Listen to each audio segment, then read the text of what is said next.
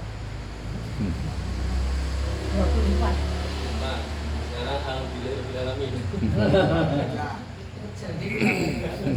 Ini menghitung napaknya Kalau mau menghitung hurufnya, kita bisa belajar dari situ sehingga kalau ini disambung ternyata menjadi seperti ini.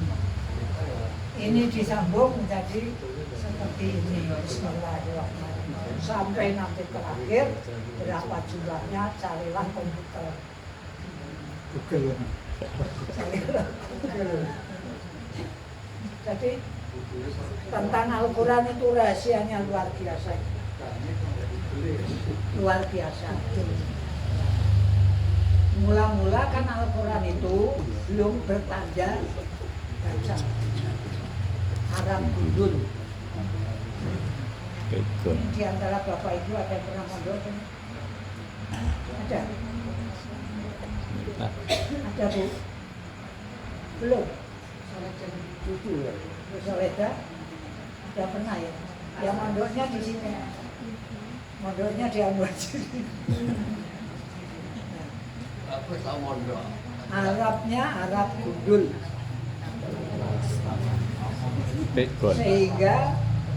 Sehingga kalau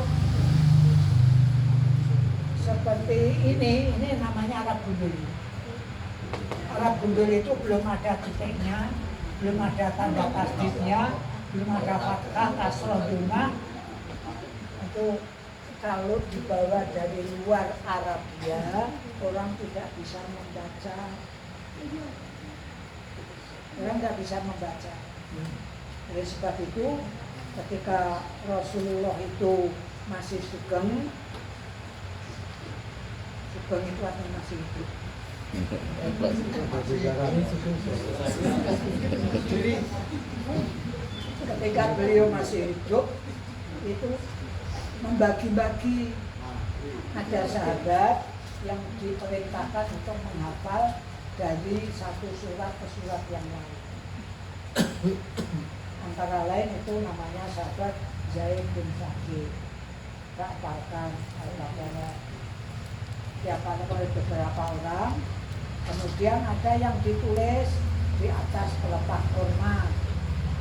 Masih gundulan begini, ditulis di atas pelepah kurma, belum ada titiknya. Nah kalau begini, ya kalau kita sekarang bisa membaca, sudah biasa. Ini masih terbaca Bismillahirrahmanirrahim. Tapi waktu itu di luar Arab belum mengerti tentang Al-Quran. Makanya ditulis dulu di pelepah kurma. Pelepah kurma itu seperti pelepah daun apa-apa. Kalau garing, tidak kering, itu kalau jatuh kan dinamakan blukan dan belum mentangkang. Blukan. Nah kalau sudah kering begitu ditulis di tatang atau dengan pisau itu nanti bisa tahan. Terus yang kedua di kulit binatang yang sudah dikeringkan. Jadi kalau bapak-bapak ke Jogja itu melihat ada kulit sapi digunakan untuk hiasan. Jadi gambari hewan, ada digambari tulisan-tulisan Arab yang namanya apa? Kaligrafi. Tapi orang Arab sendiri tidak mengizinkan kalau ditulis kaligrafi di tempat-tempat Arab dulu di sana. Kemudian ada di atas batu. Kemudian ada di tulang-tulang unta. Misalnya pada pahannya, paha itu kan bisa panjang. Sesudah Rasulullah wafat, maka kemudian para sahabat itu prihatin, bonek mengirim ke luar negeri, yang moco pola salah. Maka kemudian dicarilah orang yang bisa membaca tulisan Al-Quran yang masih gundul ini. Lantas ada usulan supaya diberi tanda baca. Baknya diberi titik, kemudian diberi kasroh, sinnya diberi tanda mati, mimnya kasroh, lamnya di sini. Nah, terus haknya kasroh, rohnya diberi tanda tasdid, haknya mati, mimnya panjang, no-nya ada titiknya, mil, roh, ini. Ini cari orang yang ahli. Kemudian lengkaplah Al-Quran itu bisa dengan tanda bacanya dan sebagainya. Cuma saja masih disimpan di semacam ya, gudang gitu ya. Semacam gudang. Jadi ini ada tulang unta, ada kulit binatang sudah dikeringkan. Ini ada batu, ini ada pelepah kurma dan sebagainya. Kemudian para penghafal itu dipanggil juga, bacalah surat Al-Fatihah. Karena membaca di sini mencari seperti kumpul. Coba bacalah surat Falaq, surat Falaq, disortir terus sampai selesai. Karena sudah selesai, kemudian ketika sampai pada khalifah-khalifah mulai pikiran bagaimana caranya itu menuliskan di dalam suatu dikodifikasikan, dibukukan. Ya waktu itu kan belum ada kertas. Kertas ini kan supaya belagak. Kertas belagak. Belabar. Atau kalau ini Baces. makin halus kertasnya, maka tulisan itu semakin meyakinkan.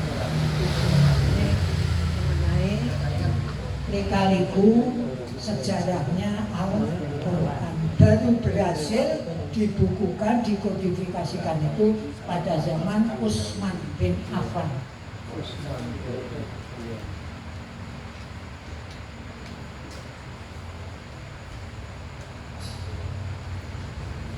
Pada khalifah yang ketiga, zaman Abu Bakar belum berhasil, Umar belum berhasil, kemudian pada zamannya Utsman bin Affan baru berhasil dibukukan. Dulu di Wonosobo itu kan ada penulisan Al-Quran yang kertasnya itu ukuran raksasa itu. Besar Di Palembang juga ada ya Pak ya?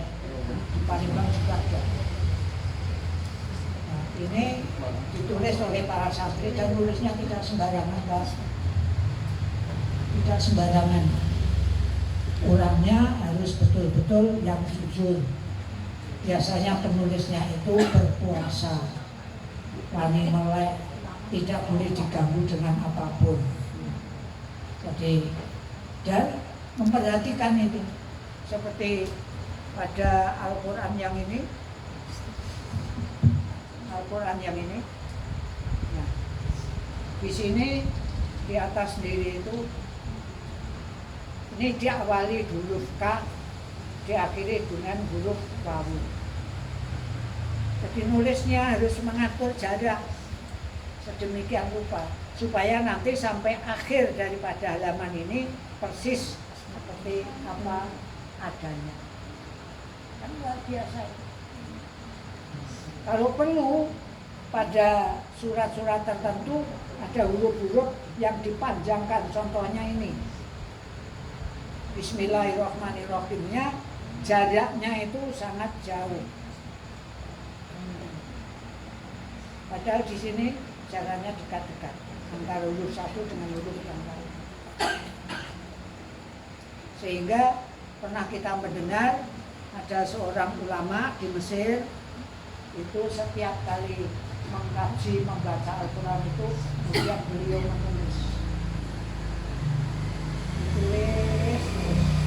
hari ini membaca Al-Fatihah mencari kertas terus ditulis, besok ganti Al-Baqarah ditulis sampai ayat berapa karena jumlahnya 286 ayat. Itu surat yang paling panjang. Surat yang paling pendek adalah Al-Kautsar. Inna a'tainaka al-Kautsar fasholli lirabbika wanhar inna syani'aka huwal abtar. Itu ditulis semuanya sampai tamat, sampai katam. Mulang ngaji ning karo nulis. Dan berapa lama itu? Kemudian ketika beliau itu mau wafat sudah meleng kepada putranya Sumben, nek aku wis balik neng zaman kelanggengan. Zaman kelanggengan itu di mana?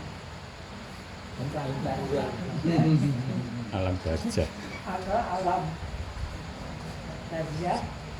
Tolong apa yang saya tulis itu ikut dikuburkan dan diletakkan di samping kanan jenazah saya. Itu di Mesir. Nah, sampai akhirnya pada suatu saat amanat itu betul-betul dilaksanakan. Pada suatu saat anaknya itu adalah punya kemampuan biaya naik haji ke Madinah, ke Mekah. Sampai di sana kemudian beliau ingin membaca Al-Quran, terus mencari-cari ada seseorang yang menggali kubur.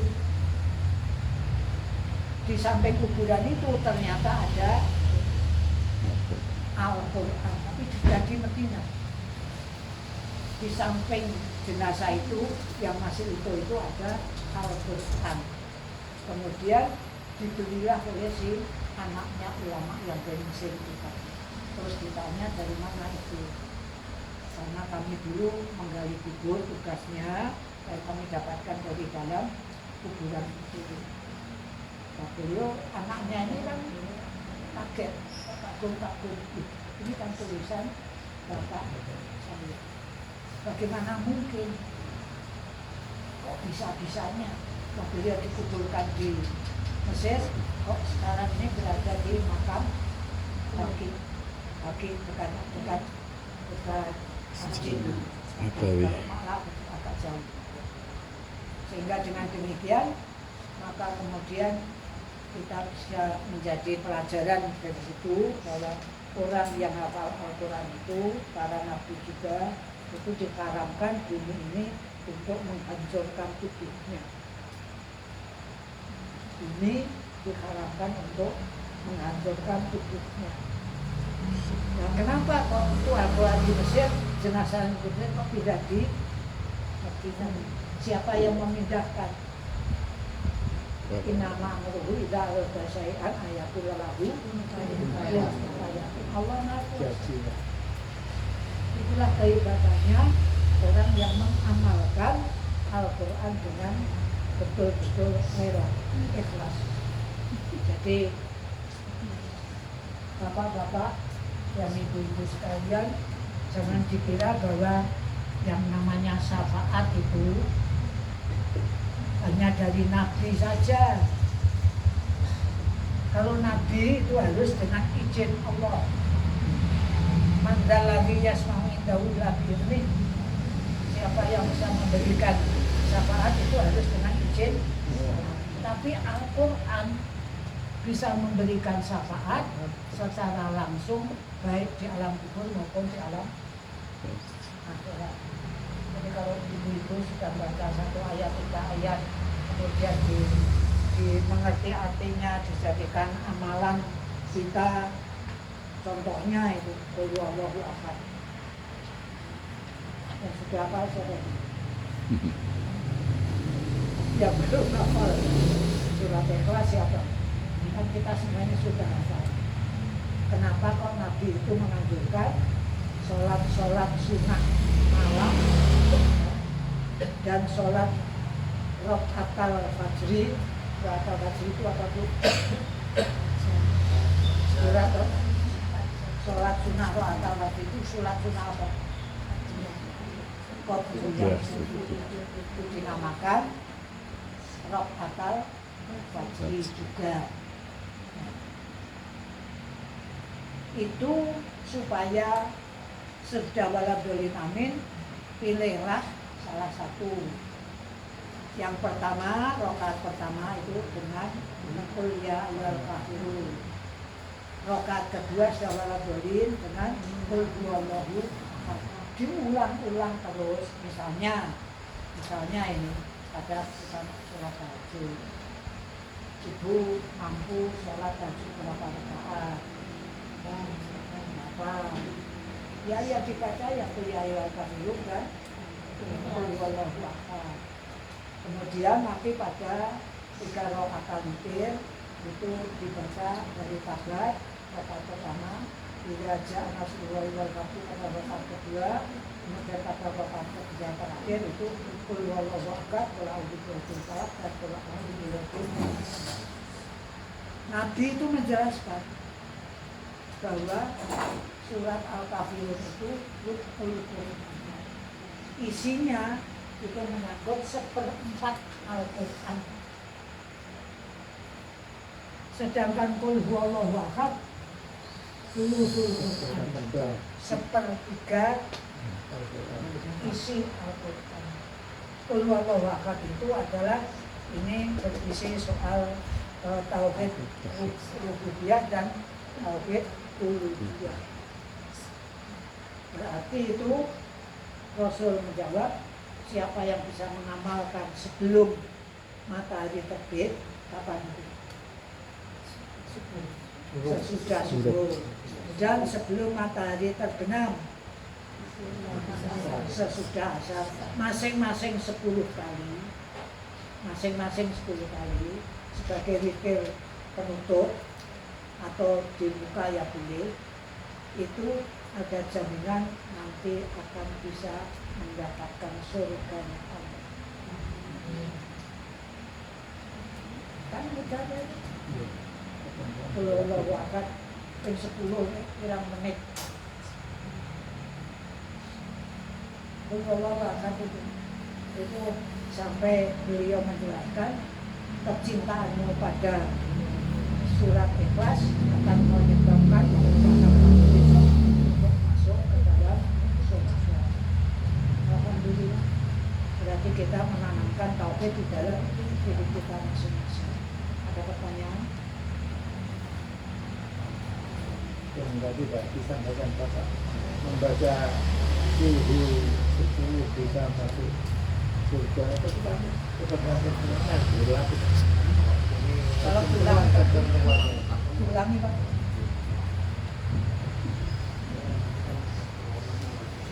Assalamualaikum warahmatullahi wabarakatuh. Dalam kesempatan yang berbahagia ini kami akan petunjuk-petunjuk dari Bapak yang mana tadi sudah disampaikan membaca Qul itu jaminan dari surga.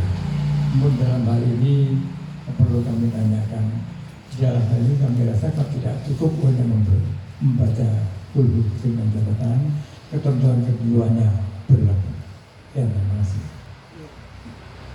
Tentu saja tidak cukup membaca Qul huwallahu ahad tanpa sholat, tanpa amal nyata, tanpa kelakuan yang baik. Itu sebagai pelengkapnya. Jadi kita jangan mengartikan letterleh bunyinya begitu ya begitu gitu. Tidak lengkap. Seperti kita ini insya Allah ini semuanya sudah termasuk jamaah, baik di sini maupun di masjid dan di mana-mana. Sholatnya sudah oke, amalannya sudah oke, sholat sunnahnya sudah oke, infak sedekahnya sudah oke. Di sini kan ada kotak wasiat itu.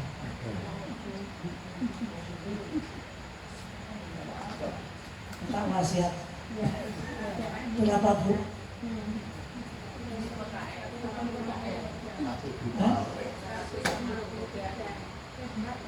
Belum keliling. Sudah dihitung. Sudah berapa? 153.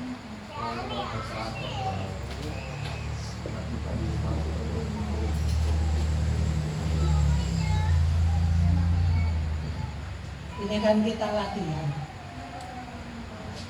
Ini dalam rangka latihan untuk menjadi suatu kebiasaan dalam hidup sebagai orang beragama. Karena dengan mengisi begitu, jangan dianggap kalau tidak dihidarkan terus tidak mau mengisi, tidak. Ada masjid yang kotak kecilnya tidak dihidarkan, tapi hanya diletakkan di depan sana. Ternyata juga hasilnya tadi saya Jumatan di tempat lain dapatnya 2.360.000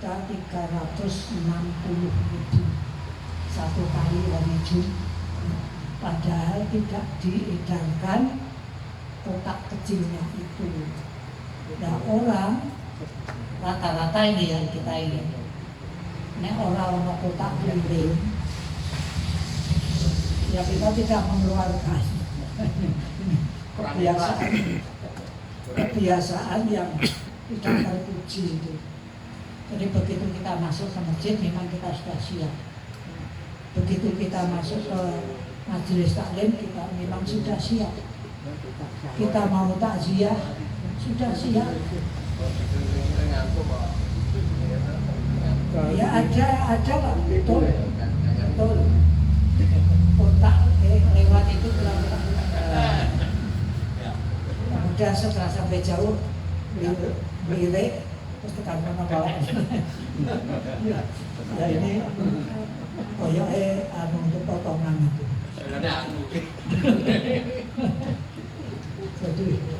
Jadi itu kadang-kadang ini sebagai latihan bagi bapak-bapak ibu, jangan pernah eman-eman mengeluarkan sesuatu bagi orang beriman. Eman-eman itu mau masuk tapi tidak mau terima kasih. Kita terima rezeki daripada Allah, kita kasih untuk orang lain, untuk mau dan sebagainya. Jangan pernah kita eman-eman. Nanti pada saatnya kesulitan itu akan datang juga kepada orang yang eman-eman padahal dia ada. Jadi ini merupakan malam hari ini tabungan kita, karena orang beriman itu istiqdadu liyaumil akhir, mempersiapkan bekal untuk perjalanan hidup yang panjang. Kapan itu? Kapan itu? Ketika kita sudah sampai di alam akhirat. Dikubur belum?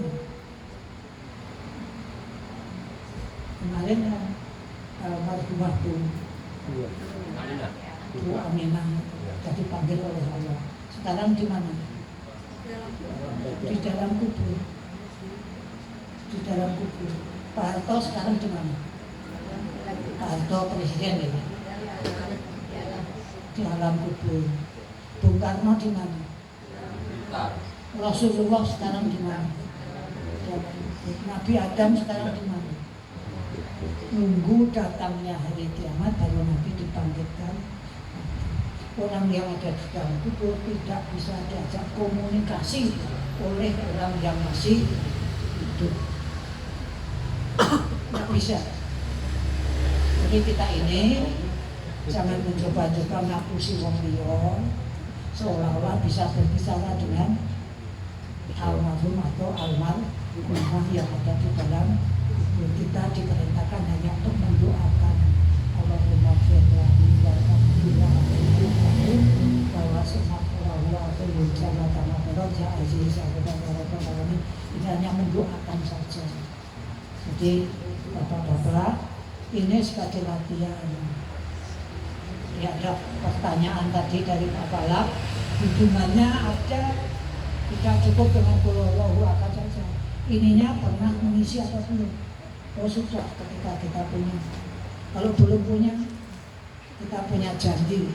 Sebenarnya, nek malam setengah, nek teko tak dobeli.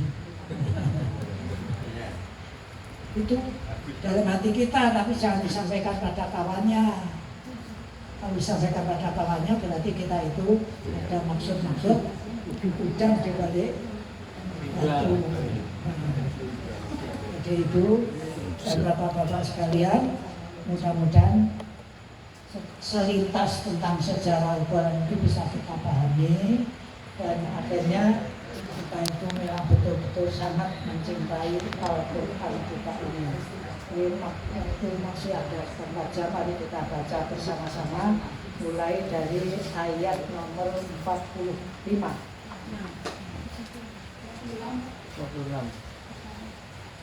Kayaknya kemarin belum, ini saya ulangi dari 45 dulu. A'udzu billahi minasy syaithanir rajim. A'udzu billahi minasyaitonir rajim. Bismillahirrahmanirrahim.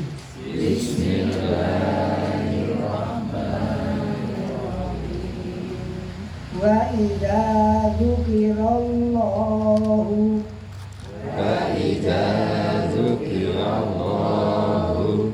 wahdahush ma'azzat qulubul ladzina la yu'minuna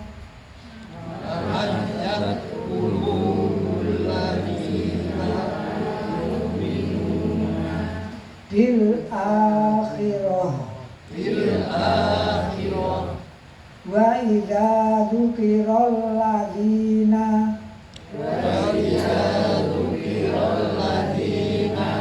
min dunihi idza hum yastabshirun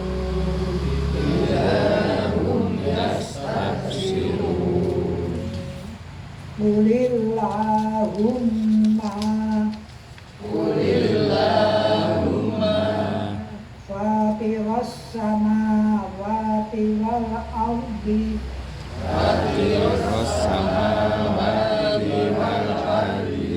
panjang itu fatiras samawati wal ardi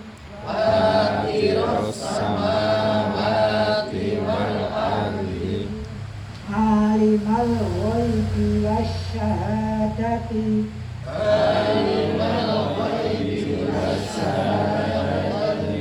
anta tahkumu baina ibadika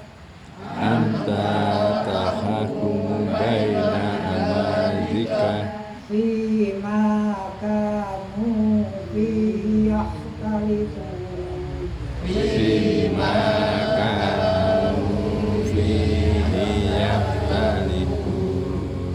walau anna lilladzina zalamu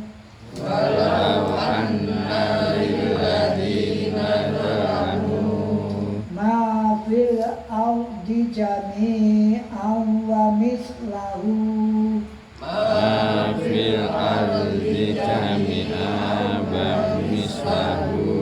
ma'ahu laftadau bihi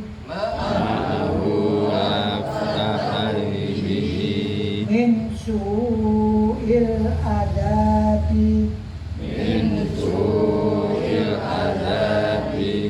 yaumal qiyamah wa badalahum minallahi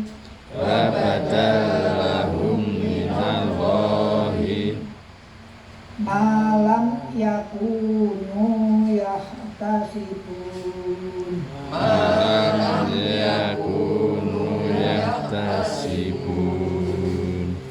Wawu itu kalau mati jangan dibaca lau, tapi lau. Contohnya tadi ada yaitu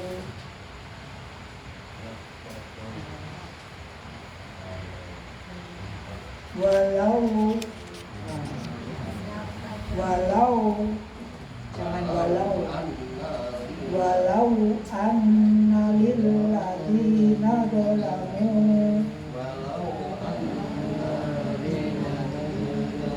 jangan dibaca au Pak, lau. Jadi di bacaan Al-Quran itu wawu mati itu bukan au tapi au. Walau anna lil ladzina zalamu, ya.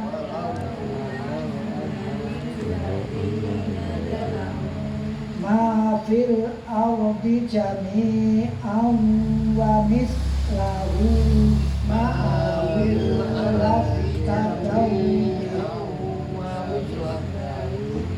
ma'ahu laftadaw bih min su'il adabi yaumal qiyamah.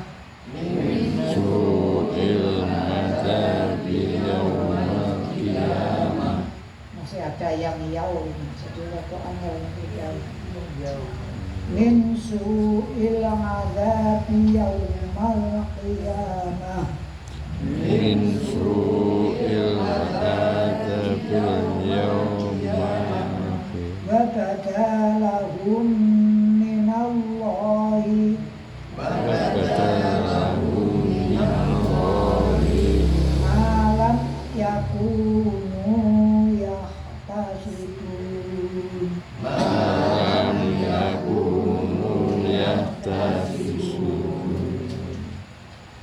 Wa idza dzukirallahu,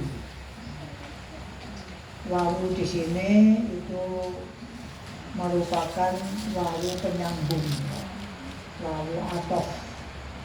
Wa idza, dan apabila dzukirallahu, disebut nama Allah, wahdahu, sendirinya, wahtahus tanah azat,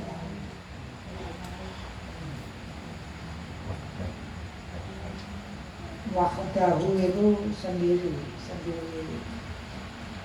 wahdah. Isma'azat, yang mengerut, yang kesal. Qulubul ladzina, hati orang-orang yang la yu'minuna, yang tidak beriman, bil akhirati, dengan akhirat. Wa idza dzukiral ladzina, dan apabila disebut orang-orang atau sesembahan min dunihi, selain daripada Allah, idza hum, tiba-tiba hum, mereka itu yastabshirun, mereka menjadi bergembira. Jadi memang namanya orang-orang yang sudah tidak percaya, tidak ada yakin, tidak ada iman, kayaknya kalau mendengar nama Allah itu sengit banget.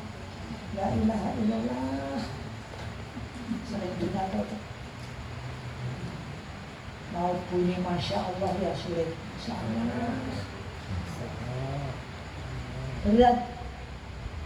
Padahal ini pilihan atau sebutan Allah itu hanya khusus untuk orang-orang yang beragama Islam. Kalau Allah bukan sebutan Tuhannya orang-orang yang beragama Islam. Masya Allah. Baru betul. Innalillahi, karena di situ ada kasroh di bawahnya, lillahi.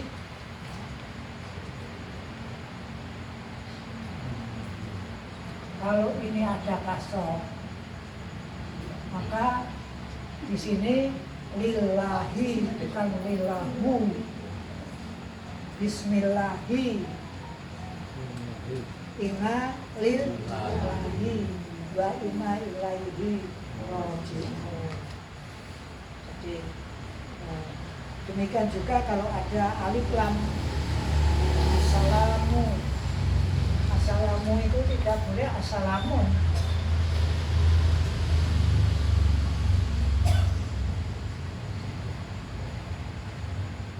Kita masih sering di antara kita itu kalau wa akhiru da'wahum alhamdulillahi alamin, wa akhiru da'wahum alhamdulillahi alamin, wa salamun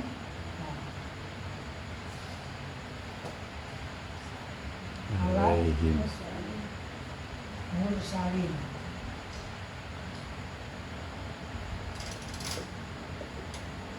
Wasalamun, tidak boleh ditambahi alif lam. Wassalamun, wassalamun ala mursalin walhamdulillahi rabbil alamin. Itu ucapan orang-orang yang berdoa itu, mengakhiri doa itu. Wa akhiru da'wana alhamdulillahi rabbil alamin wa salamun ala mursalin walhamdulillahi rabbil alamin. Jadi kalau ada alif lam jangan domahkan ini. Assalamualaikum, tidak assalamun alaikum. Wassalamun alaikum.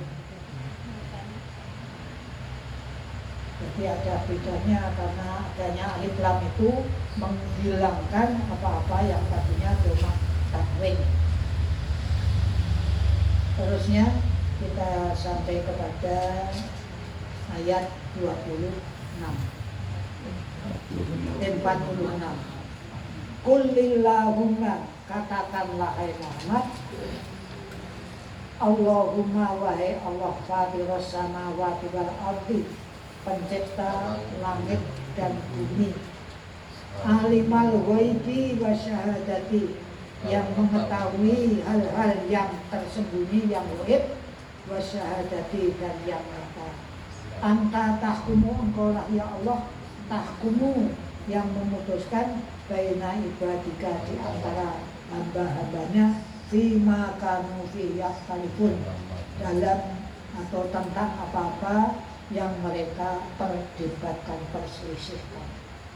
Ini tadi diarahkan kepada orang-orang non-muslim yang memperselisihkan tentang Allah, yang memperselisihkan tentang hari kiamat, yang memperselisihkan tentang nanti kehidupan di alam akhirat.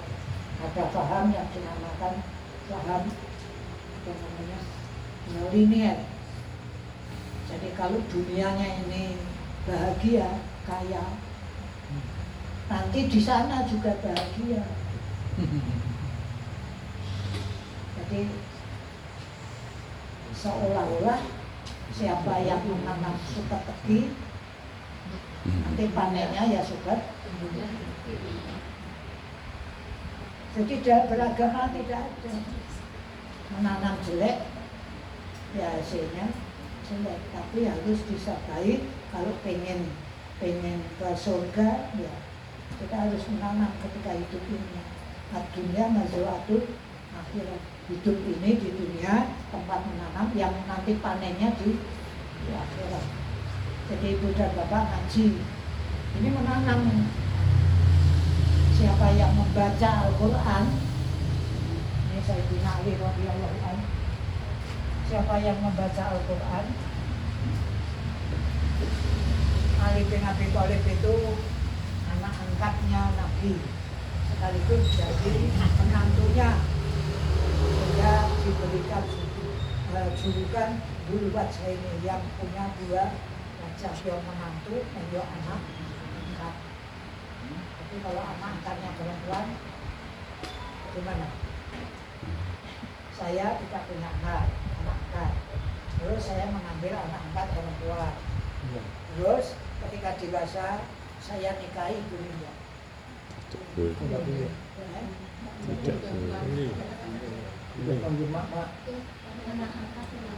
Anak angkat bolehkah dinikahi oleh bapak angkatnya? Kalau dia sudah manggil ibu, ibu itu nggak boleh. Tidak boleh. Manggil ibu, umi. Bukan. Ini Iya. tidak ada hubungannya dengan ibunya. Jadi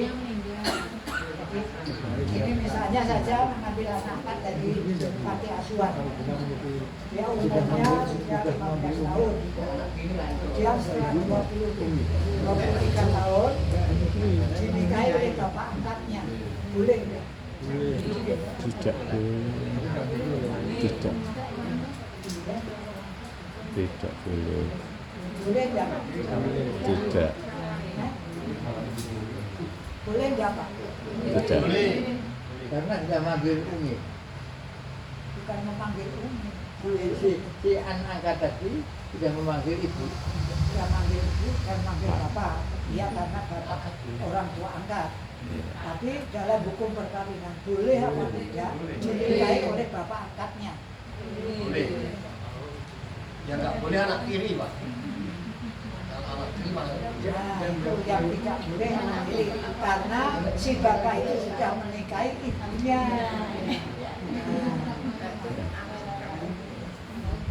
Tapi kalau anaknya menyusui sama ibu gimana, Pak?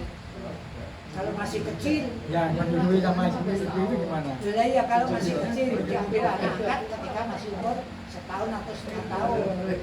Nah itu sudah tidak boleh. Kalau sudah menyusu kepada ibunya, nanti setelah dewasa tapi yo makanya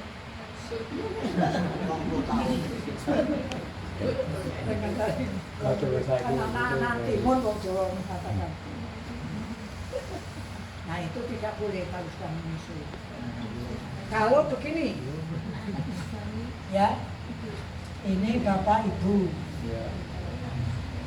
ini ada bapak ibu, terus ini punya anak laki-laki, ini punya anak perempuan. Ini perempuan ya, ya segitiga itu loh lancip-lancip. Ya.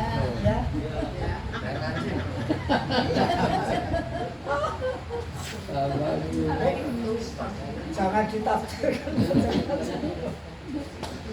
Ini mati, bapaknya dipateni, istrinya mati. Nah, kemudian bapak Dudo ini menikahi dengan Mbok Rondo. Dia tahu ini ngomong tanggane gitu RT. Boleh ya? Kemudian ini meninggal. Orang dipateni tapi meninggal. Kemudian ini menikah dengan anaknya. Boleh enggak?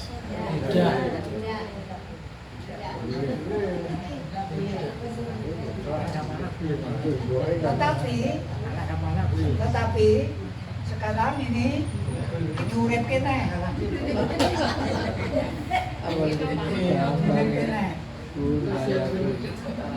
Terus ini tidak jadi menikah.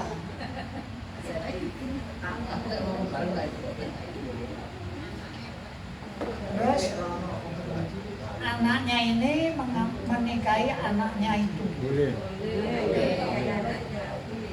Cuma bingung.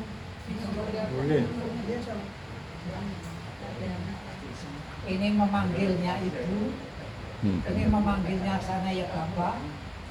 Terus ini hati-hati kalau kita punya keluarga begini. Artinya jangan sampai ini ada gejala-gejala kejatuhan cinta. Ya. Kalau sampai ada gejala-gejala kejatuhan cinta, si anak laki-laki dengan anak perempuan ini itu pada tinggal satu rumah. Ini nenek bilang,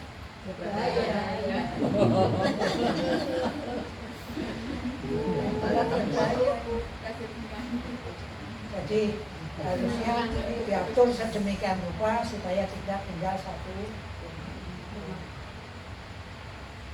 Ini jangan sampai terjadi ada seorang laki-laki menikahi ibu yang punya anak perempuan.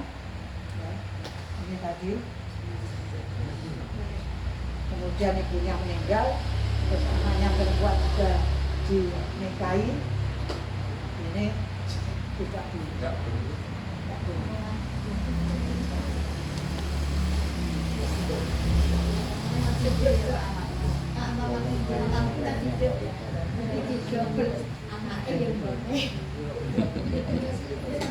anaknya kalau boleh dinikahi semuanya. Boleh.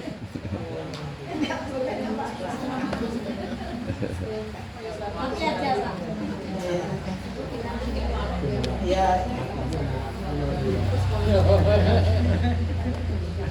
Ya Allah. wah itu kalau ada ya luar biasa. Ya ada yang namanya kehidupan yang macam-macam ini ya ada saja.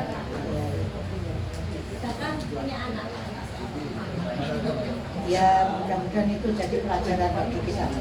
Yang terakhir, walau annalilladzina zalamu ma fil ardi jami'an, dan sekiranya bagi orang-orang yang dolim itu apa yang ada di bumi ini semuanya wa mislahu, dan yang serupa itu mau besertanya laftadau, niscaya mereka menebus dengannya itu min su'i, dari yang buruk azab pada hari yaumal qiyamati, dari kiamat. Wa badalahu minallahi, dan jelas bagi mereka dari Allah tidak ada atau belum pernah adalah mereka itu mereka perkirakan. Jadi bapak-bapak dan ibu-ibu ini nanti biar dijelaskan oleh Ustaz yang akan datang ayat yang ke-40. Sampai sekian dulu, mari kita akhiri. Bismillahirrahmanirrahim. Subhanaka wa bihamdika asyhadu an la ilaha illa anta astaghfiruka wa atubu ilaik.